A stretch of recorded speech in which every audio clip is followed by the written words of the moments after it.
This channel does not promote any violent, harmful, or illegal activities. All content provided by this channel is meant for an educational purpose only. আরে কম দে কিন্তু খাঁটি দে। MDH Kashmiri লাল লঙ্কার গুঁড়ো। MDH নজর রয়েছে এবারে 2026-এর বিধানসভা নির্বাচনের দিকে এবং সেই নির্বাচনের দিকে নজর রেখে বিজেপি কিন্তু আরো একবার হিন্দুত্বের যে অস্ত্র রয়েছে সেই অস্ত্রতে শান দিয়েছে। আমরা প্রথমে দেখেছিলাম যে বিভিন্ন কর্মসূচি নেওয়া হয়েছিল, রামনবমী ছিল তার মধ্যে, এবং রামনবমী, হনুমান জয়ন্তীর পর এবারে রথযাত্রাকে কেন্দ্র করে কিন্তু বিজেপির একগুচ্ছ কর্মসূচি রয়েছে। হিন্দুত্বের অস্ত্রেই ভরসা বঙ্গ বিজেপির। রথযাত্রার দিন একাধিক কর্মসূচি গেরুয়া শিবিরের। রথের দিন কলকাতায় 2টি কর্মসূচিতে অংশ নেবেন বিরোধী দলনেতা শুভেন্দু অধিকারী। তমলুক এবং মেছেতায় রথযাত্রার অনুষ্ঠান, সেখানেও থাকবেন শুভেন্দু অধিকারী। রথযাত্রা কমিটিগুলির সঙ্গে বৈঠক করেন শুভেন্দু। আর্থিক সাহায্যের ঘোষণাও করা হয় কমিটিগুলিতে। একতা যদি আমরা গড়ে না তুলি, কি হতে পারে তা বাংলাদেশ চোখের সামনে। অস্তিত্ব বিপন্ন সনাতনীদের মঠ মন্দির তো আগেই গেছে। গতকাল বিশ্বকবি রবীন্দ্রনাথ ঠাকুরের সিরাজগঞ্জের কাচারি বাড়িটাও ভেঙে তছনছ করে দিয়েছে। প্রমাণ হচ্ছে যা বলেছি। চলছে, মনটা বিচলিত। পুলিশ এখন অ্যাক্টিভ হয়েছে যখন হিন্দুরা ঐক্যবদ্ধ হয়ে প্রতিরোধ করছে। এখন টিয়ার গ্যাসের সেল ফাটানো হচ্ছে হিন্দুদের উপরে।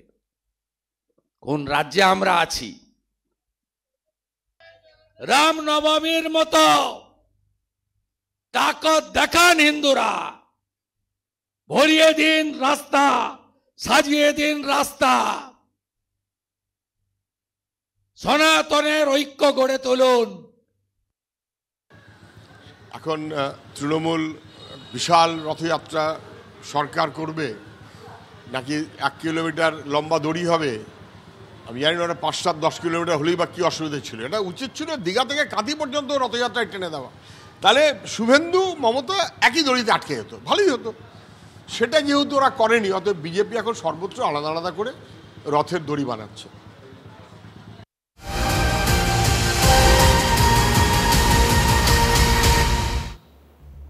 সময় যাচ্ছে কিন্তু মালদার পরিস্থিতি পাল্টাচ্ছে না, জানেন? কারণ মালদায় আবারও আগ্নেয়াস্ত্রতে রাজ্যের শাসক দলের নেতা অর্থাৎ তৃণমূল নেতা কর্মীদের দাপাদাপি দেখা যাচ্ছে। কালিয়াচকে প্রকাশ্যে পিস্তল নিয়ে তোলাবাজির অভিযোগ তৃণমূল নেতার বিরুদ্ধে এবং সেই ভিডিও এখন ভাইরাল হয়ে গিয়েছে। সিসি ক্যামেরা বন্দী তৃণমূল নেতা হাবিবুর রহমানের ছবি দেখা যাচ্ছে। নাম জড়িয়েছে তৃণমূলের ব্লক সভাপতিরও, কারণ অভিযুক্তদের সকলেই তৃণমূলের ব্লক সভাপতির আত্মীয় এবং ঘনিষ্ঠ। পুলিশ সুপার ও তৃণমূলের রাজ্য নেতৃত্বের কাছে অভিযোগ জানাচ্ছেন স্থানীয়রা।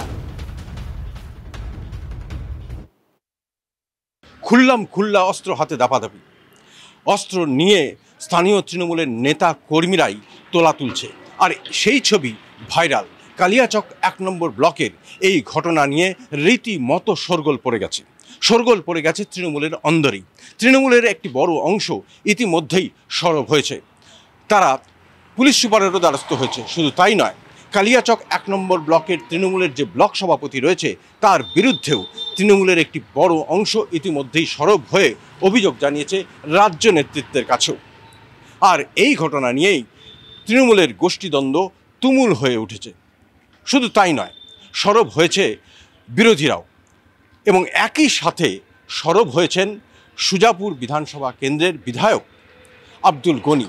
তিনি আবার সরাসরি অভিযোগ করছেন যে কালিয়াচক 1 নম্বর ব্লকের ব্লক সভাপতিকে ইচ্ছাকৃতই সরানো হচ্ছে না এবং তার বিরুদ্ধে একাধিকবার তিনিও অভিযোগ জানিয়েছেন। তবে সব মিলিয়ে এই ঘটনা নিয়ে রীতিমতো চাঞ্চল্য ছড়িয়েছে। একই সাথে শোরগোল পড়ে গেছে রাজনৈতিক মহলে। মালদা থেকে ক্যামেরায় মুজিবর শেখের সঙ্গে শুভতোষ, TV9 বাংলা। আমি শুভতোষ ভট্টাচার্য বলছিলাম TV9 থেকে। TV9 ওখানে সিসিটিভি ফুটেজটাতে দেখা যাচ্ছে এইরকম ভাবে অস্ত্র হাতে তারা তোলাবাজি করছে। তো তাহলে এর আগেও এই ধরনের অভিযোগ হয়েছে এবং এই পুরো বিষয়টা নিয়ে আপনি নিজেও সরব হয়েছিলেন। এবং কি পরিস্থিতি, মানুষের আতঙ্কিত, কোন জায়গায় যাচ্ছে? এবং সারিউলের বিরুদ্ধে 1 নম্বর ব্লকের সভাপতি সারিউলের বিরুদ্ধে অভিযোগ উঠেছে বারবার। হ্যাঁ উঠেছে, কিছু লোক দায়িত্বে না থাকাই উচিত, এরকম বলেছে। হ্যাঁ, তো তাহলে তাও ওকে সরানো হয় না কেন? সেটা আমি কি করে বলবো, যেটা গভর্নমেন্ট পলিসি সেটা আমি কি করে বলবো? আমি তো বলেছি ওকে চেঞ্জ করার জন্য, দলগত বিষয় কিছু নয়। এটা দেখো, government knows many things about him, কাজে তা সত্ত্বেও আছে, এটা for reasons not known to us. হ্যাঁ, আর মালদায় স্বাভাবিকভাবে যখন আগ্নেয়াস্ত্র হাতে ধাপাধাপি করতে দেখা যাচ্ছে তৃণমূল কংগ্রেসের নেতা কর্মীদের, তখন রাজনীতি তো শুরু হবে। স্থানীয় বিজেপি নেতৃত্ব এবং তৃণমূল নেতৃত্ব তারা কি বলছেন শুনুন। সমস্ত জনপ্রতিনিধি তৃণমূল কংগ্রেসের, তারা সবাই তো হচ্ছে আগ্নেয়াস্ত্র ছাড়া তো তারা ঘোরে না, এবং আগ্নেয়াস্ত্রই হচ্ছে একমাত্র তাদের পাড়ের তরি। তাই আগ্নেয়াস্ত্র দিয়েই তো আজকে যত ঘটনা ঘটাচ্ছে, পশ্চিমবাংলায় যত দুষ্কর্ম হচ্ছে, যত রকমের অকাজ কুকাজ হচ্ছে, যত দুর্নীতি হচ্ছে, যত ঘুষ হচ্ছে, যত সরকারি টাকা লুট করছে, সব লুটের পেছনে হচ্ছে ওই সমস্ত গুন্ডা বাহিনী। এবং তৃণমূল কংগ্রেসের একেবারে ছোট থেকে বড় পর্যন্ত সবাই গুন্ডা নিয়ে তারা হচ্ছে রাজনীতি করে, এবং গুন্ডাদেরকেই তারা প্রাধান্য দেয়। তাই পশ্চিমবাংলায় এখানে আমরা কখনো এটা হচ্ছে যে অবাস্তব তো কিছু না। দেখুন, দলের নামে যারা তোলাবাজি করছে বলছেন, সেরকম যদি অভিযোগ থাকে নিশ্চয়ই দল তার ব্যবস্থা নেবে।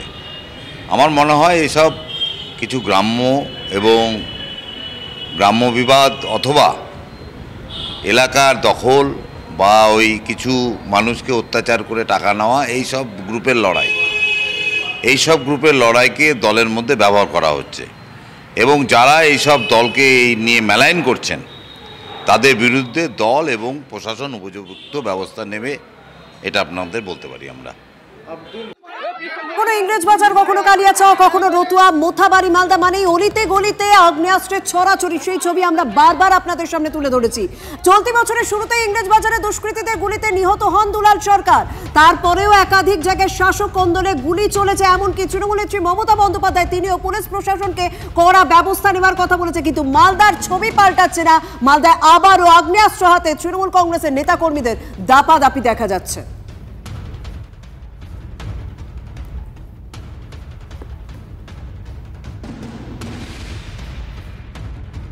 দল আর সরকার একই।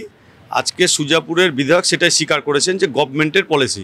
তো একজন কুখ্যাতকে যদি গভর্নমেন্ট পলিসি হিসেবে রেখে দেয়, তাহলে সেই গভর্নমেন্ট কি করছে পশ্চিমবঙ্গের বুকে, এটা আমাদের কাছে পরিষ্কার। আমরা প্রথম থেকেই বলেছিলাম দল দলের মতন চলুক, গভর্নমেন্ট গভর্নমেন্টের মতো চলুক। কিন্তু পশ্চিমবঙ্গে দেখা গেছে গভর্নমেন্ট এবং দল এক। দলের কি ফায়দা আছে সেটা পরের ব্যাপার, গভর্নমেন্টেরও এই জাতীয় লোক যদি থাকে তাহলে গভর্নমেন্টেরও লাভ আছে। না হলে পর্যন্ত সুজাপুরের বিধায়ক দলের যিনি, তিনি কেমন করে স্বীকার করছেন গভর্নমেন্ট পলিসি? গভর্নমেন্ট পলিসি যদি তোলাবাজকে রাখা যায়, তাহলে পশ্চিমবঙ্গের মানুষের কি দুর্দিন আসলো এটা আপনারা সবাই বুঝতে পারছেন। বাহ, এবার হয়েছে স্বাদ। হ্যাঁ, অপূর্ব স্বাদ। এমডিএচ এর চাঙ্কি চাট মশলা, জীবনে আসল স্বাদ জাগলো। আসল মশলা এমডিএচ।